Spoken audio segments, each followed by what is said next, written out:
ద్రోణుని చరిత్ర.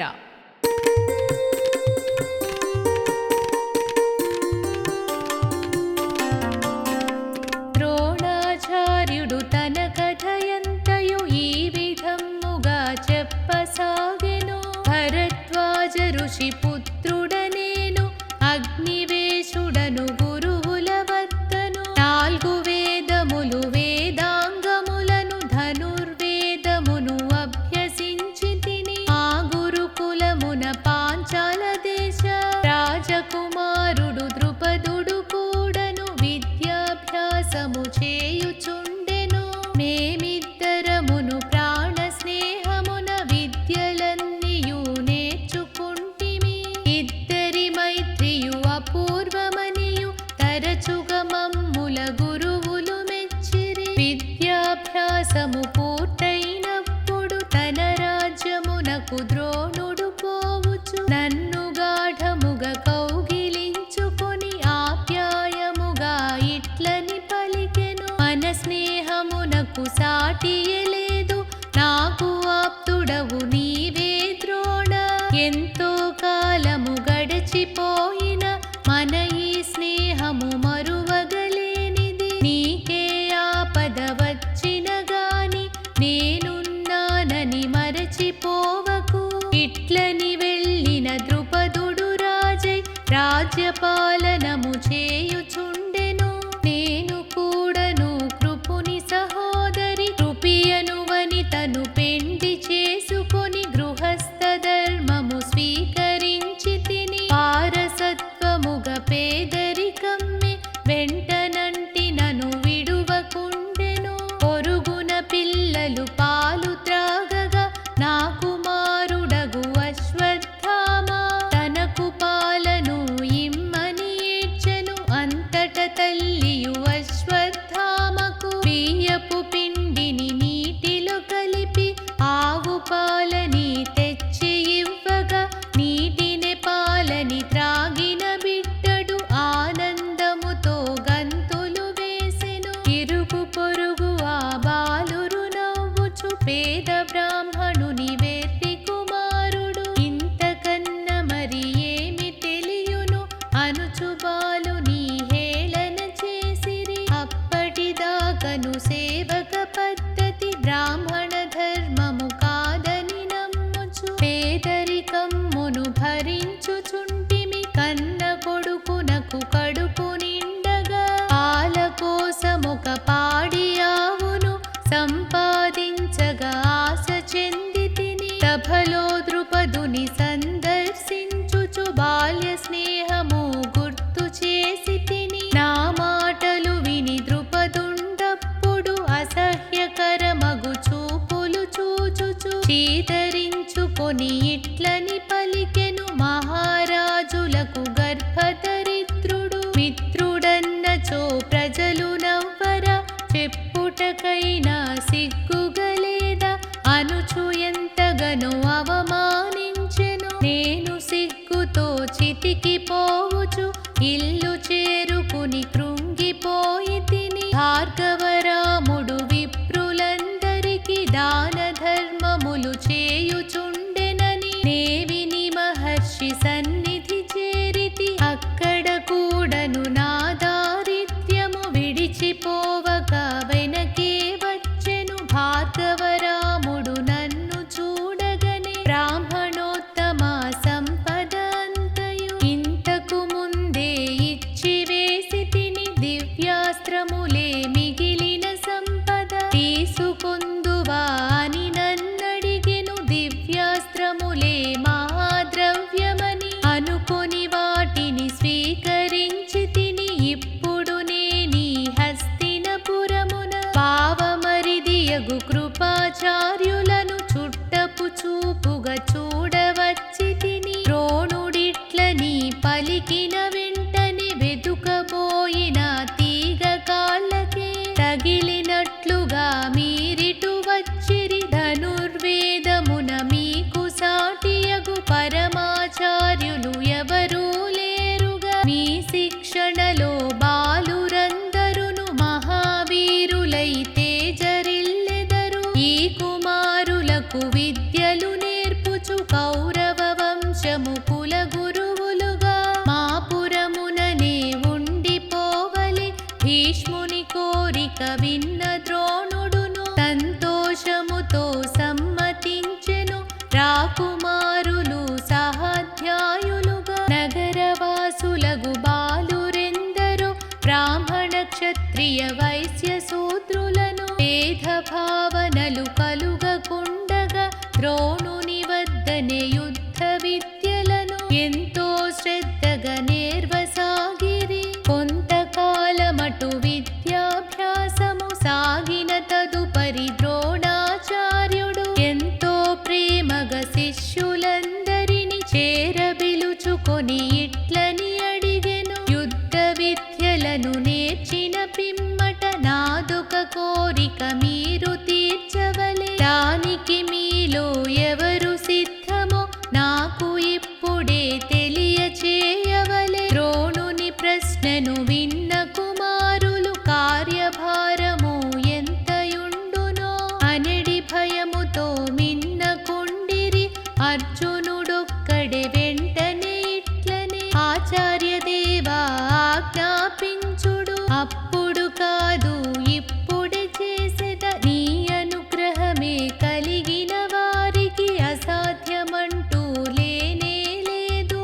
గంభీరముగా ఆ విధి పలికిన పార్థుని మాటలు విని ఆచార్యుడు అన్ని విద్యలకు అర్హుడీతడని మనసున గట్టిగా నిశ్చయించుకొనే. ఈ విధముగా ద్రోణ పార్థులకు మైత్రీ భావము బలపడసాగెను. ద్రోణాచార్యుల అంతేవాసులు అస్త్రశస్త్రముల ఆరితేరినను వార్తలోకమున ప్రాకిపోయెను. దేశ దేశముల రాజకుమారులు ద్రోణాచార్యుల శిష్యరికమ్మున అన్ని విద్యలను అభ్యసించిరి. అదే విధముగా సూతపుత్రుడగు కర్ణుడు కూడను ద్రోణుని శిష్యుడై పార్థుని తోడను మత్సరించుచును అస్త్ర విద్యలను నేర్వసాగెను. అర్జునుడెడలెను అసూయపడుచును దుర్యోధనునకు స్నేహితుడయ్యెను. ద్రోణపుత్రుడగు అశ్వత్థామయు ధనుర్విద్యలో తనకు సాటిగా పార్థుడుండెనని కుతకుతలాడెను. తనకే తెలిసిన శబ్దభేదియను విద్యయొక్కటి పార్థునకెప్పుడు తెలియకూడదని మత్సరపడుచు పట్టణ వారికి ఇట్లని చెప్పెను. పార్థకుమారునకెప్పుడైనను చీకటింటిలో వడ్డింపకుడని అయినా ఒక పరిభోజన వేళను గాలి విసురునకు ఒక్క మారుగా అన్ని దీపములు ఆరిపోయినవి. అయినా పార్థుడు అప్పుడు కూడా భోజనమాపక తినుచునే ఉండెను. అతని మనసులో ఏదో భావము తప్పున మెరయగ నిలబడిపోయెను. నాటి రాత్రియే ఉద్యానములో ధనుర్బాణములు చేతబట్టుకొని అంధకారమున శబ్దము వినుచు బాణ పరంపర విడువసాగెను. ధనుష్టంకార కృతులు ద్రోణుడును విన్న వెంటనే పార్థుని చేరి మహానందమున కౌగిలించుకొని మనసు నిండుగా దీవెనలిచ్చెను. ఈ సంఘటనతో అర్జునుడింకను ద్రోణునకెంతో ఆప్తుడయ్యెను. అప్పటి నుండి ద్రోణాచార్యులు ఎన్నో ఎన్నో దివ్యాస్త్రములను కవచధారణము సైన్య వ్యూహములు మున్నగు రహస్య విద్యలెన్నియో ప్రత్యేకముగా నేర్పసాగెను. పార్థుని కన్నను ఈ లోకమున అధికుడెవ్వడును యుండకుండగా చేయదునని ఏ భాష చేసెను. ఆహా మధుర సుధామృతము ఈ గేయ భారతము. ఆహా మధుర సుధామృతము. ఏకలవ్యుడు. ఒకనాడంతట కుమారులందరూ ద్రోణాచార్యుడు అనుమతించగా రథములపై అయినను అడవులలోనికి వేటాడుటకై బయలుదేరిరి. వారి వెనుకనే వేట కుక్కలతో వేటగాండ్రును వెంట నడచిరి. ఆ కుక్కలలో మేటి శునకము అడవిలోనికి పరుగులు పెట్టెను. అక్కడ నుండిన భయంకరుండగు బోయ కుమారుని చూచిన శునకము మొరుగుచు మీదికి దూకబోయెను. వెంటనే అతడు 7 బాణములు ఒక్కమారుగా వింటికి తొడగి కుక్క ముఖమున ప్రయోగించెను. కుక్క వెంటనే భయకంపితమై వేవేగముగా పరుగులెత్తుచు రాకుమారులను సమీపించెను. శునకముఖమున ఉన్న బాణములు గమనించిన ఆ రాజకుమారులు విస్మయమందుచు నిలబడిపోయిరి. ఇంత నేర్పుగా 7 బాణములు ఒకే బిందువున ప్రయోగించగల విలుకాడెవ్వడు అని వారందరూ. వెనుకకు తిరిగిన శునకము వెంటను అడవి లోపలికి పోయి ఒక పర్ణకుటీరము సమీపించిరి. దృఢదీర్ఘం మగు నల్లని మేనితో చూపులకెంతో భయంకరముగా బోయ కుమారుడు కనపడెనొక్కడు. రాజకుమారులు వానిని చేరి విషయమంతయు వివరం అడిగిరి. దానికి బోయడు అతి వినయముగా ఇట్లని చెప్పెను. బోయడు రాజగు, హిరణ్యగదస్వని బిడ్డడ నేను, ఏకలవ్యుడను నామము నాది. ద్రోణాచార్యుల శిష్యరికమ్మున ధనుర్విద్యలను నేర్చుకుంటిని. అది వినినంతనే అర్జునాదులును తలలు వంచుకుని మరలిపోయిరి. అర్జునుడంతట ఏకాంతమున ద్రోణునకిట్లని విన్నవించెను. సత్యము తప్పని మహానుభావులు నన్ను మించగల విలుకాడెవ్వడు ఈ లోకమున ఉండబోవడని ప్రేమ మీరగా బాస చేసితిరి. నన్ను మిమ్ములను ముల్లోకములను మించిపోవగల బోయడు ఒక్కడు తమకు శిష్యుడై తయారయ్యెను. అనుచు జరిగిన సన్నివేశమును తూచా తప్పక విశదము చేసెను. వెంటనే ద్రోణుడు దిగ్గున నిలబడి ఆఠుని వెంటను అడవులకేగెను. దూరము నుండి గురువును చూచిన ఏకలవ్యుడును పరుగున వచ్చి గురువు అడుగులకు మడుగులొత్తుచును. మహాభక్తితో పూజలు చేసెను. గురుదేవులు తమ రాకతోడనే పేద కుటీరము పునీతమయ్యెను. తమ శిష్యుడనై పాదములొత్తుచు ధనుర్వేదమును అభ్యసింపగా తమరినెంతయే వేడుకొంటిని. నిషాద కులమున పుట్టిన నాకు ధనుర్వేదమును దివ్యాస్త్రములను నేర్పరాదని తిరస్కరించిరి. అయినను నేనీ దీక్షను వీడక తమరి రూపమును నిర్మించుకొని మనసున తమరిని ధ్యానము చేయుచు ధనుర్విద్యనే నభ్యసించితిని. నేను నేర్చినది తమరి భిక్షయే. అప్పుడు ద్రోణుడు ఇట్లని పలికెను. నేనే గురువని నమ్మియున్నచో నా గురు దక్షిణ నాకియ్యవలే. వెంటనే బోయడు వినయము మీరగ దేహము ప్రాణము ధనమును రాజ్యము ఈ అన్నిటిలో మీరు కోరినది ఏమి అయినను అర్పణ చేసెదా అని పలుకగనే ద్రోణుడు ఇట్లనే దక్షిణ హస్తము బొటన వ్రేలుని గురుదక్షిణగా సమర్పింపవలె. ఇట్లని ద్రోణుడు పలుకుచుండగనే ఏకలవ్యుడు మహాధైర్యముగా వరలో కత్తిని సర్రున దూయుచు ఒక్క వ్రేటునను వ్రేలుని నరికి గురుపాదములకు సమర్పించెను.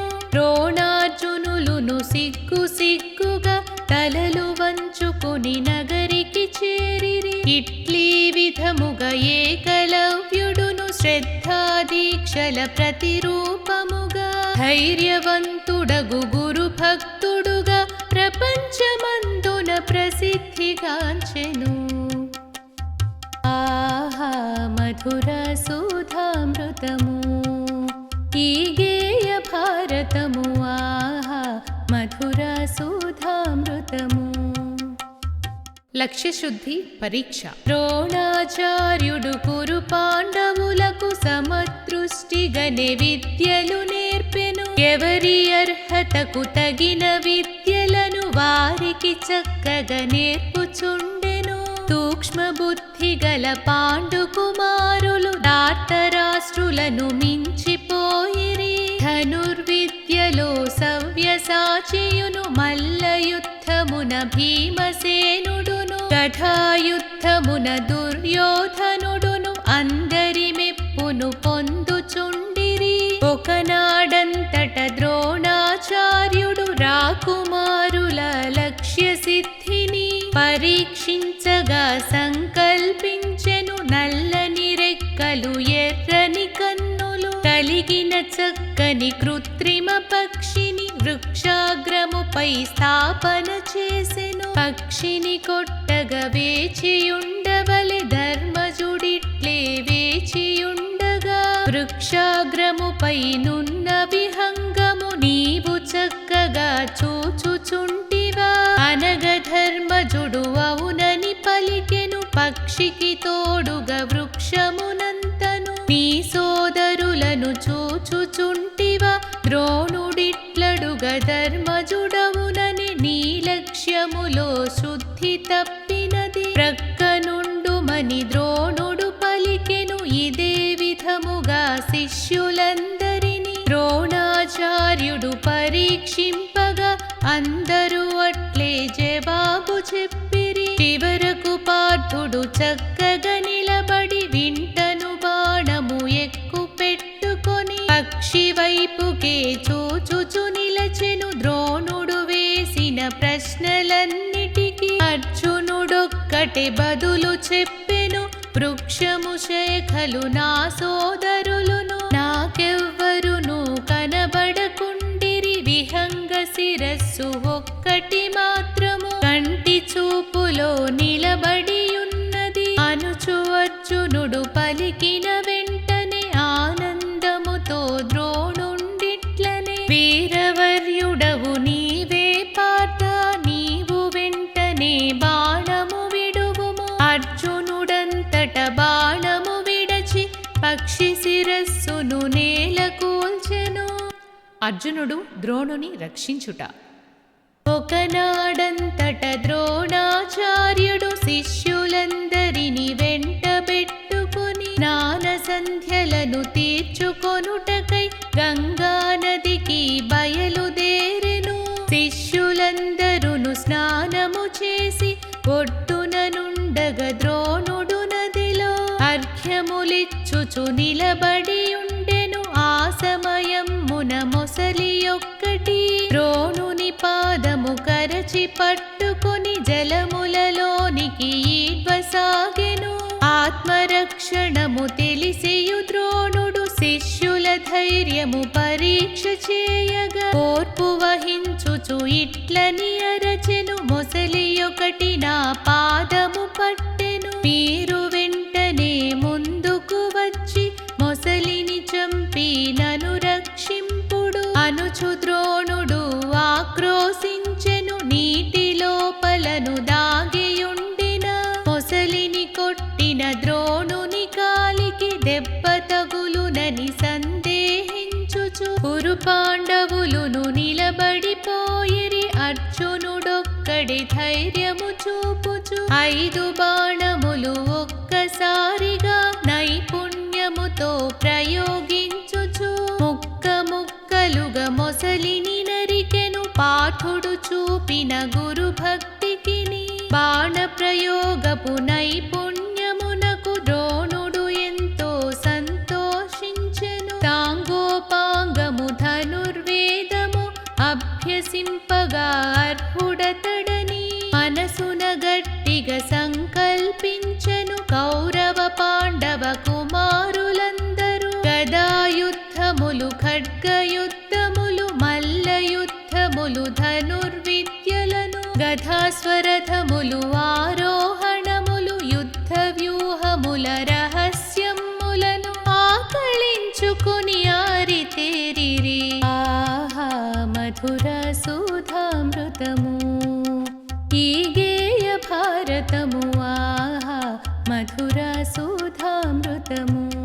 కుమారుల అస్త్ర విద్యా ప్రదర్శనము.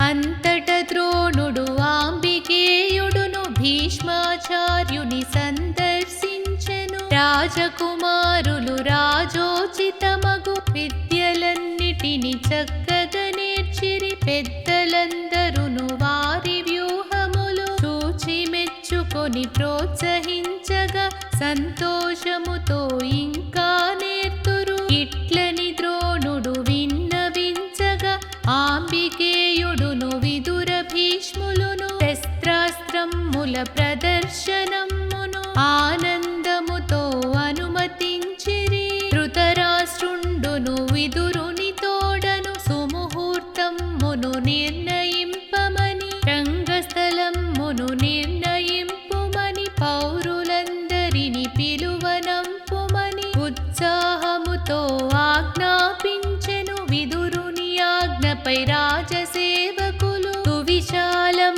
మగు స్థలమునందున మిట్ట పల్లములు సరిచేయించుచు రాయిరప్ప శుభ్రము చేసి మంచు నీటితో చల్లబరచిరి. రాజకుటుంబము రాణివాసమును రాజబంధువులు పురజనులందరూ చక్కగా కూర్చుని చూసేటందుకు తగిన రీతిగా ఆసనములను వరుస క్రమమున వారేర్పరిచిరి. పచ్చని మంగళ తోరణములను కాంతుల వెలిగెడి పతాక శ్రేణులు రంగురంగుల రంగవల్లులతో రంగమంటపము తయారయ్యినది. కుమార విద్యా ప్రదర్శనముకై శుభముహూర్తము నిర్ణయింపబడి ఆ శుభదినము అరుదెంచగనే ఆంబికేయుడును విదుర భీష్ములును రాణులందరును కుంతీదేవియు ఉచితాసనముల ఆసీనులయ్యిరి. రాజోద్యోగులు పుర ప్రముఖులు ప్రాంగణమందున వచ్చి చేరిరి. 4 వర్ణముల ప్రజలందరును ఉత్సాహముతో అక్కడ చేరిరి. అస్త్ర విద్యా ప్రారంభము. బ్రాహ్మణ తేజము క్షత్రియ తేజము ఒక్క దేహమున నడచినట్లుగా ద్రోణాచార్యుడు రంగస్థలమున ముందుగనే ప్రవేశించెను. ఆయన వెనుకనే అశ్వత్థామయు రంగస్థలమున ప్రవేశించెను. వారి వెనుకనే రాజకుమారులు జ్యేష్ఠక్రమమున బారులు తీర్చిరి. చిత్రకవచములు శిరస్త్రాణములు రత్నాభరణపు కాంతులతోడను కుమారులందరూ వెలిగిపోయిరి. సూర్యుని చుట్టూను గ్రహరాజు వలె అందరూ ద్రోణుని పరివేష్టించిరి. శిష్యులందరిని తృప్తిగా చూచిన ద్రోణాచార్యుడు ప్రదర్శనమును ప్రారంభింపగా అనుమతినిచ్చెను. రాజకుమారులు గజాశ్వరథములు మెరుపు వేగమున ఆరోహించుచు వివిధాయుధముల ప్రయోగములను ఎంతో నేర్పుగా చూపుచుండగా ప్రజలందరూను సంతోషించిరి. ధనుర్బాణములు ధరించి కొందరు సుదూర లక్ష్యము ఛేదించుచును లక్ష్య శుద్ధియును లాఘవమ్మును మెరియుచుండగా విద్యలు చూపిరి. కత్తీడాలు పట్టుచు కొందరు ఖడ్గయుద్ధమును ప్రదర్శించిరి. వారి విద్యలను చూచుచుండిన పెద్దలందరును ఆనందించిరి. భీమ దుర్యోధనుల గదాయుద్ధం. అంతట ద్రోణుని అనుమతి తోడను వాయుతనూజుడు దుర్యోధనుడును రంగస్థలమును ప్రవేశించిరి. ఉత్సాహముతో ప్రాంగణమంతయు ఒక్కసారిగా నిశ్చలమయ్యను. గదాయుధ కొమ్ములు చేతబట్టుకొని కదిలే కొండలు అనునట్లిద్దరు ఉరుముల వలెనే గర్జించుచును గదాయుద్ధమున మెలకువలన్నీయు ఎంతో చక్కగా ప్రదర్శించిరి. వారిద్దరకును మధ్యన ఉండిన రోషము వారిని రెచ్చగొట్టగా భయంకరముగా యుద్ధము రేగెను. అక్కడ చేరిన ప్రజలందరిలో కొందరు భీముని ప్రోత్సహింపగా కొందరు కౌరవ రాజకుమారుని పక్షము వహించి ప్రోత్సహించిరి. ఇది గమనించిన ద్రోణుడు వెంటనే వారి యుద్ధమును అపుడాపించెను. ధృతరాష్ట్రుడును ప్రతిక్షణమును వివరములన్నీయు విదురుని అడుగుచు తెలిసి కొనుటను ఆనందించెను. కుంతీదేవి వాయునందనుని విక్రమమునకు మురిసిపోయెను. తాను చూచిన విశేషమంతయు ఆ ధృతరాష్ట్రుని పట్టపురాణికి తెలియచెప్పెను కుంతీదేవి.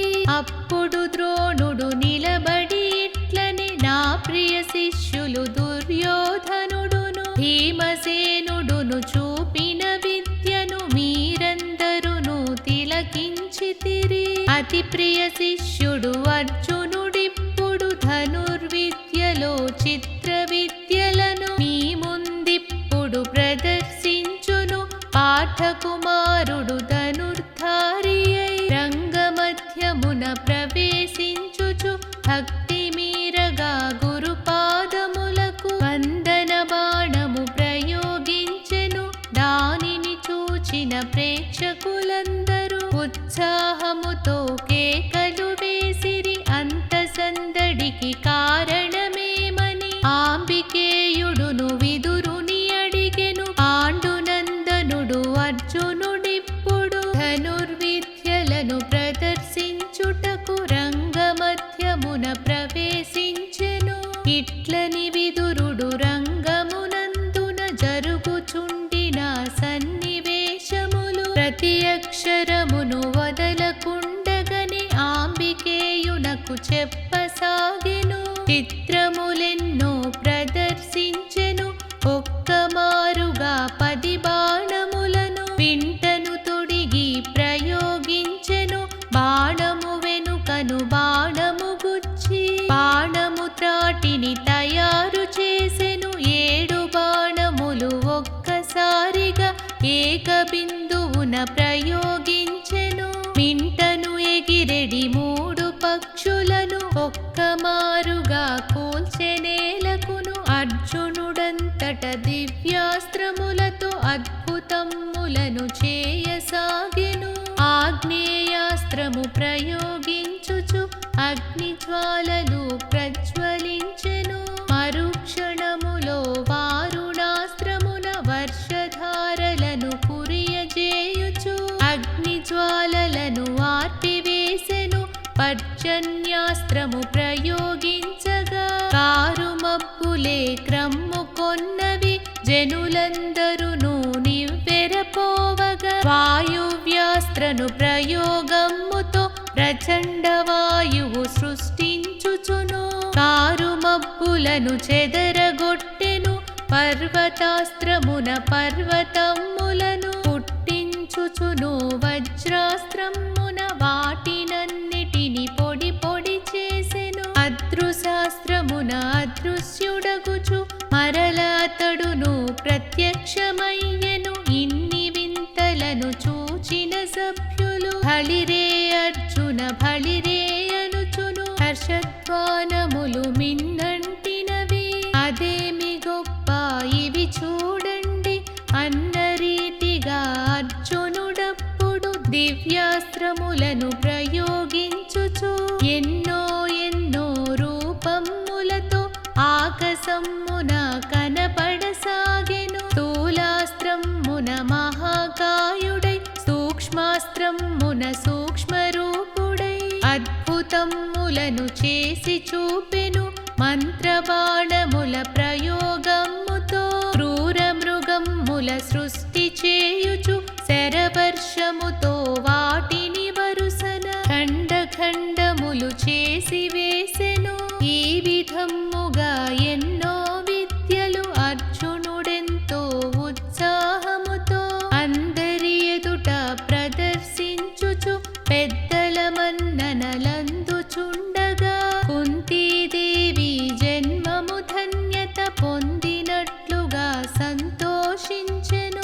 స్వర్గము చేరిన భర్తను తలచుచు కన్నుల నిండా నీరు నింపుకొని ఆహా మధుర సుధామృతము ఈ గేయ భారతము ఆహా మధుర సుధామృతము.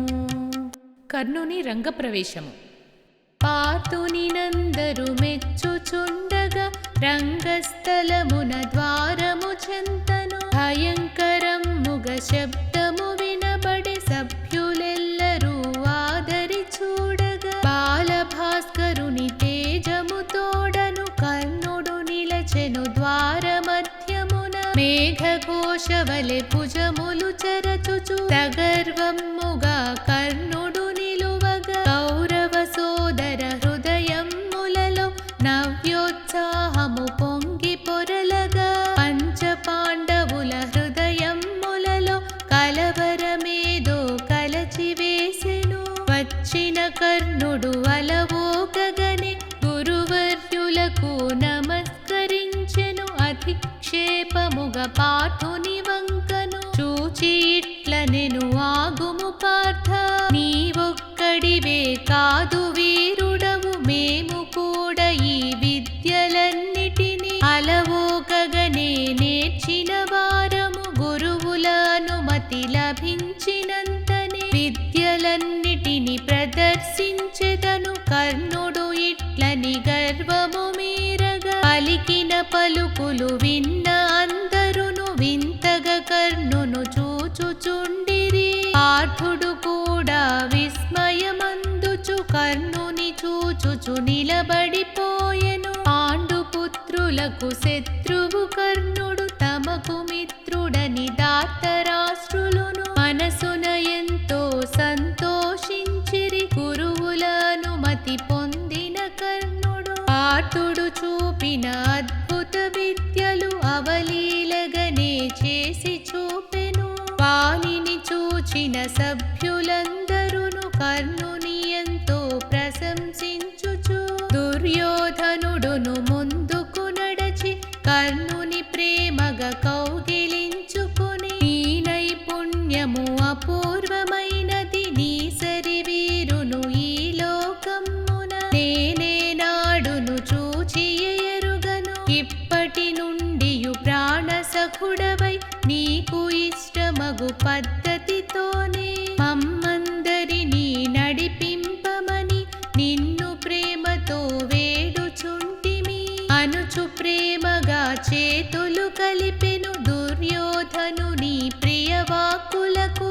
కర్ణుడు ఎంతో సంతోషించెను. ఇప్పటి నుండి కర్ణుడెప్పుడును నీ మిత్రుడిగా నేనుండెదనని మీకనుసైగల భావమునెరిగి ఎవ్వరి సాయము లేకయే మీకు అన్నియు నేనై చక్కజేసెదను. అంతెందులకు ఇప్పుడు మీరిక ఆజ్ఞనిచ్చిన ఈ అర్జునునై ఇక్కడే ఇప్పుడే ఓడించెదను. దుర్యోధనుడు వెంటనే ఇట్లనే పార్థుని తోడను పోరాటమునకు అనుజ్ఞ ఇచ్చుట మాత్రమే కాదు ఇప్పటి నుండి మా వంశానికి మకుటములేని మహారాజువై మమ్మందరినీ నడిపించుమని అందరి ఎదుటను అనుజ్ఞనిచ్చితి. హేయమైన మాటలు వినుచు పార్థుడు ఎంతో పౌరుషముతో కర్ణుని తోడను ఇట్లని పలికెను. సూతకులములో పుట్టిన వానికి ఈ సంస్కారము ఇంతే అబ్బును. సభానియమము తెలియని వాడవు పదరుబోతుగా మాట్లాడితివి. అసందర్భమగు ప్రసంగమునకు ఫలితమిప్పుడే అనుభవించెదవు. పార్థుడు చేసిన అవహేళనకు కర్ణుడు ఎంతో రెచ్చిపోవుచు మాటలతోటి దాటగనేల చేతనైనచో చేసి చూపుము. అధిక ప్రసంగము చేయుచున్నచో సభ్యులందరి సమక్షమందునే నీ శిరమిపుడే నేల కూల్చెదను. వీరులైన వారందరికీ విద్యలు చూపుట కర్హత గలదు, కాదని ఇప్పుడు ఎవరనగలరు అనుచు కర్ణుడు ఆగ్రహముతో పార్థుని పైకి విజృంభించెను. ఘోరు ఘోరమై వారిద్దరును తెరపరంపరలు ప్రయోగించుచు వీర విహారము చేయసాగిరి. అప్పుడు కౌరవులందరూ కలిసి కర్ణుని పక్షము వహించి ఎంతో కోలాహలముగా ప్రోత్సహించిరి. భీష్మద్రోణులు కృపాది ప్రముఖులు అర్జునునెంతో అనునయించిరి. అంతట కర్ణుని పర్జన్యాస్త్రము నాలుగు దిక్కులనావరించగా అంధకారము అలముకొనినది. ఆ చీకటిలో అర్జునుడప్పుడు క్షణకాలము కనుమరుగయ్యను. కన్నుల ముందర తనయునిగానక కుంతీదేవి మూర్ఛబోయెను. అది గమనించిన విదురుడు వెంటనే చల్లని నీటిని చిలకరించుచు పార్థునికేమియు భయము లేదని కుంతీదేవికి ధైర్యము చెప్పెను. అర్జునుడంతట నిర్భయముగా వాయువ్యాస్త్రము ప్రయోగింపగా మేఘములన్నీయు చెదరిపోయెను. భాస్కర దేవుని కిరణాలప్పుడు వారిద్దరిపై పడగానే తేలిక పడిన హృదయముతోను కుంతీదేవి సంతోషించెను. సూర్యకాంతిలో దగదగ మెరిసే కర్ణుని కవచము కుండలమ్ములును చూచిన కుంతికి మనస్సు లోపల ఉన్న సంశయము ఒక్కసారిగా స్పష్టము కాగా గడగడ వణకెను. వినోదార్థమై ప్రారంభించిన అస్త్ర విద్యా ప్రదర్శనం మిటు పరిణమించగా కలవరపడిన కృపాచార్యుడు ఇట్లని పలికెను. ఆగుము కర్ణా, అక్కడే నిలువుము. అన్నిటియందును సరివీరులకే ద్వంద్వయుద్ధములు సమ్మతమగును. అర్జునుడితడు పాండు కుమారుడు, కౌరవ వంశపు క్షత్రియుడితడు. నీ కుల గోత్రములన్నీయు చెప్పిన సరివాడవని రుజువైనచో ద్వంద్వయుద్ధమును అనుమతించెదము. కృపాచార్యుని మాటలు విన్న కర్ణుని వదనము చిన్నబోయెను.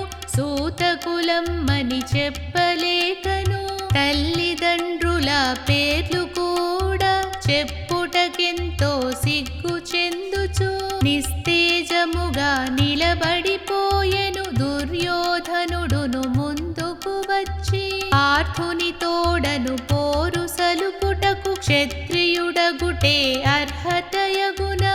నేనీ క్షణమున ఈ కర్ణునికే అంగరాజ్యమును పట్టముగట్టి మహారాజుగా అభిషేకించెద అనుచు అప్పుడే దుర్యోధనుడు విప్రోత్తములను ముందుకు పిలిచి అప్పటికప్పుడు కర్ణునికక్కడ అంగరాజ్యముకు మహారాజుగా అభిషేకించి గౌరవించెను. రాజకిరీటము ఆభరణములు ధరించి కర్ణుడు తేజము తోడను సూర్యుని వలెనే ప్రకాశించెను.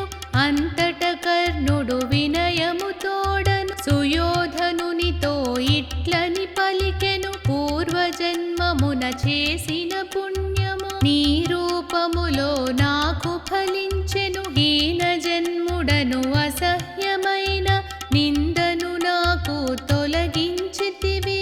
ఈ కలిమి కన్నను నీతో చెలిమియే మహాభాగ్యమని తలంచుచుంటిని. అంతిమ శ్వాస విడచు వరకును నీ మేలునకై పాటుపడెదను. నా తను ప్రాణము మానములన్నీయు నీ సేవలకే వినియోగించెద అనుచు కర్ణుడు అశ్రుధారత దుర్యోధనునకు నమస్కరించెను. అంతయు చూచిన అతిరథ సూతుడు తన రాధేయుడు రాజైనందుకు ఆనందముతో పొంగిపోయెను. జన సముదాయ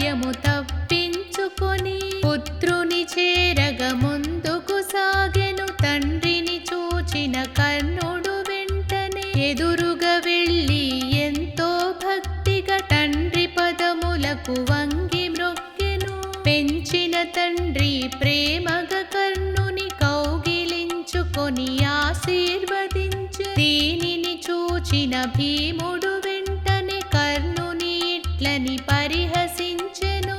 రథమును త్రోలుచు కాలము గడుపగ రాచరికమ్ములు నీకెందులకు? యజ్ఞశేషమగు పురోడాసమును తాకుటకైనను కుక్కకు తగునా? భీముని మాటలు గుండెల తాకగ కర్ణుడు సిగ్గున తలను వంచుకొనే. తమ్ముల తోడను నిలబడియుండిన సుయోధనుండు కోపము తోడను మదించిరేగిన గజరాజు వలె ముందుకు వచ్చుచు ఇట్లని పలికెను. ఇంతటి వీరుని సూతపుత్రుడని తిరస్కరింపగ తగదని నీకు. లేడి కడుపునను సింహము పొట్టున ఎన్నడైనను వినియున్నావా? తాల తరువు వలె ఆ దృఢ దేహము భాస్కర దేవుని పోలిన కాంతియు. సహజ కవచమును కుండలమ్ములను ధరించి పుట్టిన మహావీరుని బాల్యము నుండి దానగుణముతో శోభిల్లుచున్న యశఃకాయుని సూతుడనుట యది సముచితమౌన? వీరుల జన్మము శూరుల జన్మము మహాగుప్తమై వెలయుచుండను. దైవయోగమున జన్మమునెత్తిన ఈతడు ఎంతో మహానుభావుడు. నేనిచ్చిన ఈ రాజ్యమే కాక ప్రపంచమే లేడి వీరుడు కర్ణుడు. దుర్యోధనుడిటు పలుకుచుండగా చీకటి తెరలు క్రమ్ము కొనగను. ప్రదర్శనమిక ముగిసినదనుచు భీష్మాచార్యుడు ప్రకటించగనే. కొందరు పార్థుని పక్షము పలుకగా కొందరు కర్ణుని పక్షము పలుకుచు ఎవరికి వారే ఇళ్లకు పోయిరి. దుర్యోధనుని మాటలు విన్న కుంతికి కర్ణుడు తన పుత్రుడనే విశ్వాసము మది బలపడిపోయెను. కడుపు పంటయై పుట్టిన తనయులు ఇరుపక్షములై చీలిపోవగా ఆమె ఎంతయో శోభనందే గదా. ఆహా మధుర సుధామృతము ఈ